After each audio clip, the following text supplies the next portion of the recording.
स्वागत है साथियों, आप सभी का ऑफिसर्स एकेडमी राजस्थान के यूट्यूब चैनल पे। आज अपने बात करेंगे केमिस्ट्री की। और केमिस्ट्री की अपने लेक्चर स्टार्ट करेंगे और वो लेक्चर है फूड सेफ्टी ऑफिसर के लिए, एफएसओ एग्ज़ाम के लिए। क्योंकि राजस्थान में आपको पता है कि 29 या 30 जून को एग्ज़ाम होना है। और इस लेक्चर सीरीज में मैंने इससे पहले 5 लेक्चर बनाए हैं और मैं हर लेक्चर ये सोच के बना रहा हूँ कि जो लेक्चर बना रहा हूँ उसमें से कम एक क्वेश्चन आए। क्योंकि कुछ महत्वपूर्ण टॉपिक होते हैं जो हमेशा से एग्जाम में, बहुत सारा सिलेबस आपको पता है 8 यूनिट है, उसमें से 2 यूनिट सबसे मेरे को लगता है कि इस टॉपिक से आरपीएससी प्रश्न उठा सकती है। और बाकी एग्जाम्स होते हैं उसमें जहाँ से प्रश्न उठाती है, जो मोस्ट इंपॉर्टेंट टॉपिक होते हैं, उन प्रश्न को मैं पहले लेक्चर सीरीज में कवर कर रहा हूँ। तो उससे पहले मैंने यूनिट 6 के, यूनिट 7 के बहुत सारे टॉपिक कवर किए थे, आप उनको जाके देखें और उससे आपको बहुत सारा बेनिफिट मिलेगा। अगर आप इस चैनल पर नए हैं तो चैनल को ज़रूर सब्सक्राइब करें, वीडियो को लाइक और शेयर करें। तो अपने सबसे पहले, क्योंकि आपको पता है फूड सेफ्टी ऑफिस के पार्ट बी की यूनिट 1 केमिस्ट्री से संबंधित है। और इसमें एक टॉपिक है qualitative and quantitative analysis. Syllabus दिया हुआ है, ये सिलेबस की ही फोटो है। क्वालिटेटिव मतलब मात्रात्मक विश्लेषण और क्वांटिटेटिव मतलब गुणात्मक विश्लेषण, जिसे हिंदी में कहते हैं। अब एक अपने मात्रा में देखते हैं क्वांटिटेटिव में, और क्वालिटेटिव में गुणात्मक, उसमें गुण कैसे हैं, उस हिसाब से अपने को ये देखना है। तो अपने शुरू करते हैं। तो क्वालिटेटिव समझ गया आप, क्वांटिटेटिव अपने इसमें डिटेल में बात करेंगे। अगर आप इसके अलावा अगर आप में से जो तैयारी कर रहे हैं वो हमारे ऐप पे जाके ई बुक भी ले सकते हैं। टेस्ट सीरीज भी हमने शुरू कर रखी है जिसमें 21 टेस्ट हैं। तो 21 टेस्ट काफ़ी आपके, जिसमें 8 टेस्ट एक एक यूनिट के हैं, फिर 2 यूनिट को मिला के टेस्ट 4 टेस्ट हैं, फिर 3 यूनिट को मिला के 3 टेस्ट हैं। ऐसे करते करते हमने 21 टेस्ट का एक शेड्यूल जारी कर रखा है। ऐप पे आप देख सकते हो, फ्री में ऐप है, वो डाउनलोड कर सकते हो। तो वो सब चीज़ें आप देख सकते हो, आपको बेनिफिट मिलेगा। ऑलरेडी इस यूनिट का टेस्ट हो चुका है, आप आगे जो है वो दोबारा अटैम्प्ट कर सकते हैं इस टेस्ट को जाके, तो देख सकते हो। तो अपने शुरू करते हैं। सबसे पहले मैं इसी टॉपिक को डायरेक्ट टू द पॉइंट ही चलता हूँ कि क्या होता है क्वालिटेटिव एनालिसिस, क्या होता है। देखो, क्वालिटेटिव एनालिसिस का मतलब है गुणात्मक विश्लेषण। इसमें अपने गुण देखते हैं। आपने को ये पता है कि इसका कोई भी कंपाउंड है केमिस्ट्री में, उसका कलर कैसा है, ठीक है, वो दिखने में कैसा है, वो सब चीज़ें हम देख सकते हैं, पर उसकी मात्रा नहीं बता सकते। मात्रात्मक जो एनालिसिस होता है उसे कहते हैं क्वांटिटेटिव एनालिसिस, जिसमें अपने मात्रा बता सकते हैं कि इसमें इतने परसेंटेज ये चीज़ है। तो 2 प्रकार के एनालिसिस अपने सिलेबस में हैं। तो सबसे पहले क्वालिटेटिव एनालिसिस, आप अगर नोट्स को देखोगे तो एक क्लियर डिफरेंस क्या है क्वालिटेटिव में, इसमें अपने डाटा मेजर नहीं कर सकते, बस ऑब्जर्व कर सकते हैं। और क्वांटिटेटिव में अपने डाटा के मेजर कर सकते हैं कि किसका कितना परसेंट है। और इसके अलावा जैसे आप अगर कोई पूछे कि जैसे कलर हो गया, टेक्सचर हो गया, अपीयरेंस हो गया कि वो कैसा दिखता है, ये सब अपने क्वालिटेटिव में आ गया। Height, length, speed, time, rate of reactions, ये सब कितने परसेंटेज है, ये सब क्या है, ये एक तरीके से क्वांटिटेटिव डाटा होते हैं। क्योंकि अपने सिलेबस में ये ऑर्गेनिक कंपाउंड्स की बात है, तो ऑर्गेनिक कंपाउंड में आपको पता है कि जनरली क्या चीज़ होती है। ऑर्गेनिक कंपाउंड में जनरली बेसिक कार्बन होता है, हाइड्रोजन होता है, और उसके साथ साथ कई फंक्शनल ग्रुप लगे रहते हैं, जैसे ऑक्सीजन भी हो सकता है, सल्फर भी हो सकता है, नाइट्रोजन भी हो सकता है। तो अगर मैं सिंपल लैंग्वेज में एक लाइन में बात बोलूँ कि अपने को करना क्या है इस टॉपिक में, इस टॉपिक में अपने को पहचानने हैं कि कौन कौन से तत्व हैं किस कंपाउंड में। और क्वांटिटेटिव में अपने ये देखेंगे कि उसकी मात्रा कितनी है, वो कितने परसेंटेज उसमें है। तो अपने जो आरपीएससी का ये बहुत ही फेवरेट टॉपिक है, तो आपको कैसे तैयार करना है मैं आपको समझा रहा हूँ। सबसे पहले जैसे अपने को अगर अपने कार्बन और हाइड्रोजन का डिटेक्शन करना है कि इसमें क्या कार्बन और हाइड्रोजन है कि नहीं है, कोई भी यौगिक आपको दे दिया और पूछा कि इसमें क्या है, कि कार्बन और हाइड्रोजन है कि नहीं है, तो उस चीज़ के लिए अपने को कैसे डिटेक्ट करते हैं, वो करते हैं अपने कंपाउंड को कॉपर ऑक्साइड के साथ में हीट करते हैं। आरपीएससी ऐसे ही प्रश्न पूछती है डायरेक्ट कि अगर किसी कंपाउंड में क्वालिटेटिव एनालिसिस करना है कार्बन और हाइड्रोजन का, तो कैसे करेंगे। ऑप्शन ए, कॉपर ऑक्साइड के साथ हीटिंग करके। तो आपको कॉपर ऑक्साइड के साथ हीटिंग करके, देखो वो डिटेल में रिएक्शंस में इसलिए नहीं लिख रहा और वो सारी राम कथा, क्योंकि ये बहुत लंबा चौड़ा टॉपिक हो जाएगा फिर। और आप सिलेबस को देखोगे, मैं दोबारा आपको सिलेबस दिखाता हूँ। सिलेबस को देखोगे तो फिर इतना सिलेबस अकेली सिंगल यूनिट का है, तो आपको बेसिक याद रखना है कि क्या क्या चीज़ें क्या क्या होती है। तो सबसे पहला ये हो गया क्लियर। उसके बाद में अगर अपने आगे चलें, सेकंड, कि अगर आप उसके अलावा कुछ बहुत सारे मेटल होते हैं, बहुत सारे सॉरी तत्व होते हैं जिनको अपने डिटेक्ट करना है।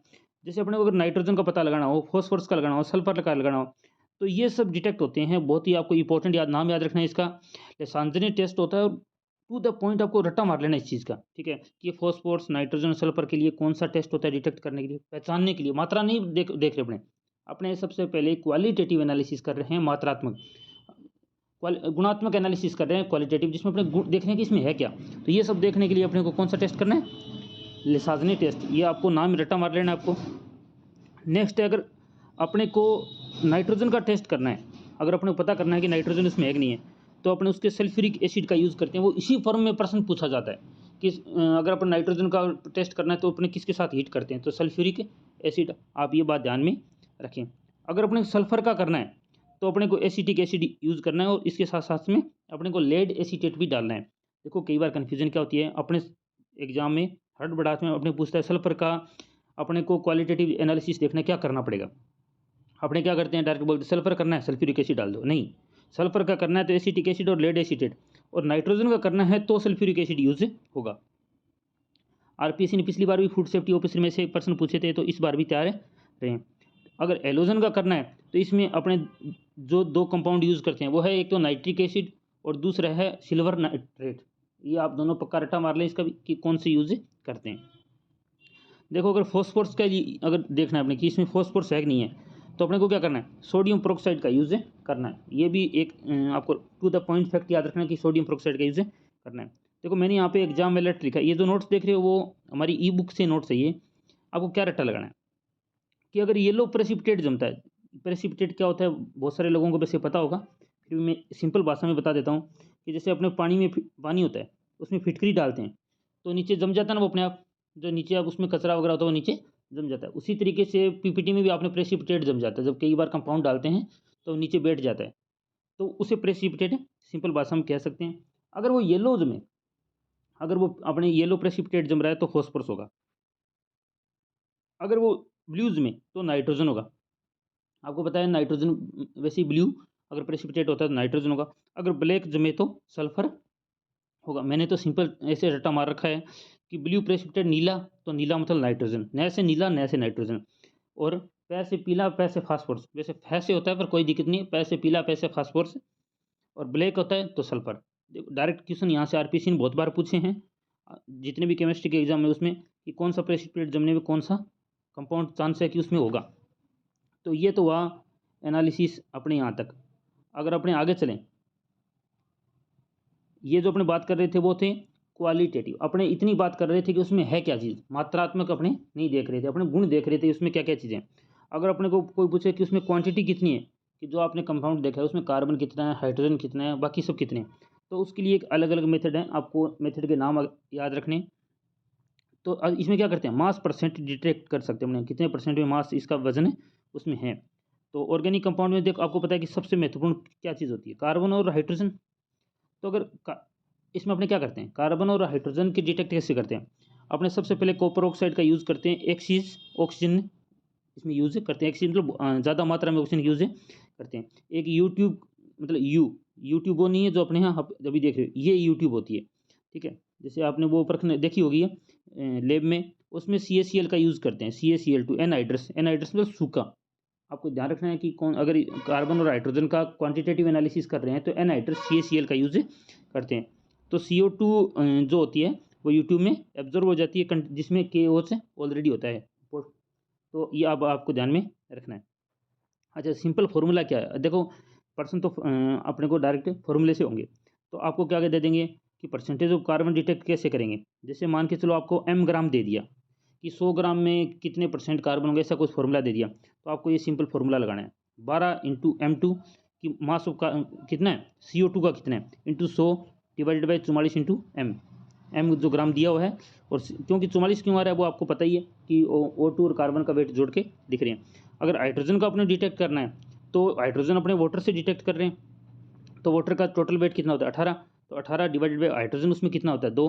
तो ये सब अपने ऐसे करके लिखेंगे क्योंकि M टोटल है और M1 क्या है, मास ऑफ वाटर।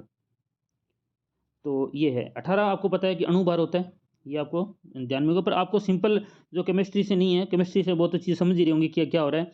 बाकी लोग तो ये फॉर्मूला रट लें, बाकी लोग तो ये दोनों फॉर्मूला रट लें, अगर आपको पूछे M ग्राम दे रखा होगा आपको, ठीक है, और ये दोनों भी दे रखे होंगे, आपको तो बस फॉर्मूला लगाना है, आंसर निकालना है।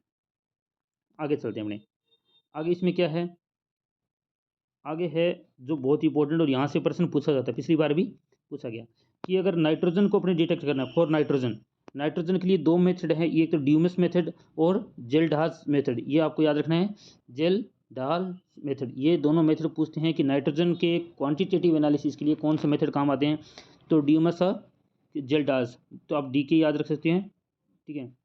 तो आप दोनों इसको रट्टा मार ले, डायरेक्ट नाम से ही पूछा जाता है, ज़्यादा इसमें डिटेल नहीं पूछी जाती। ड्यूमस मेथड क्या होता है, इसमें copper heated with nitrogen containing organic compound, इसमें अपने ये बस अपने को इतना याद रखना है कि कौन सा मेथड है। अगर फिर भी थोड़ा बहुत अगर आपको ध्यान रखना है, इसमें कॉपर किससे हीटेड विथ नाइट्रोजन के साथ में हीट करते हैं कॉपर का। जेल्डास मेथड क्या है कि जो कंपाउंड कंटेनिंग नाइट्रोजन, जिस कंपाउंड में नाइट्रोजन है उसको कॉन्सेंट्रेटेड सल्फ्यूरिक एसिड के साथ में ट्रीट कर लेते हैं। और वो सारा मेथड आगे लंबे चौड़ा मैंने नहीं लिखा, क्योंकि वो अपने को इतना ही याद रह जाए वो बहुत बड़ी बात है, अपने ज़्यादा डिटेल में याद नहीं रखना।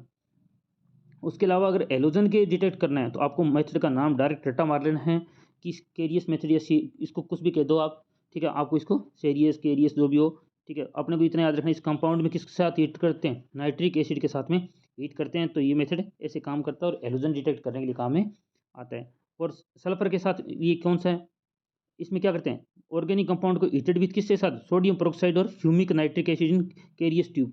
सल्फर के साथ वो यूज़ करते हैं, पर इसके साथ जो ऑर्गेनिक कंपाउंड है उसको सोडियम पेरोक्साइड के साथ में हीट करते हैं। कुल मिला के कहने का मतलब ये है कि ये डाटा है जो आपको रट्टे मारने वाला पोर्शन नहीं है, ये पूरा पूरा पोर्शन ज़्यादा समझने वाला नहीं है। इससे आपके 1% एक्सपेक्टेड मैं कर रहा हूँ, पिछली बार भी आप देखोगे तो 1% यहाँ से आया था, तो अब की बार भी पूरी पूरी उम्मीद है कि 1% आएगा।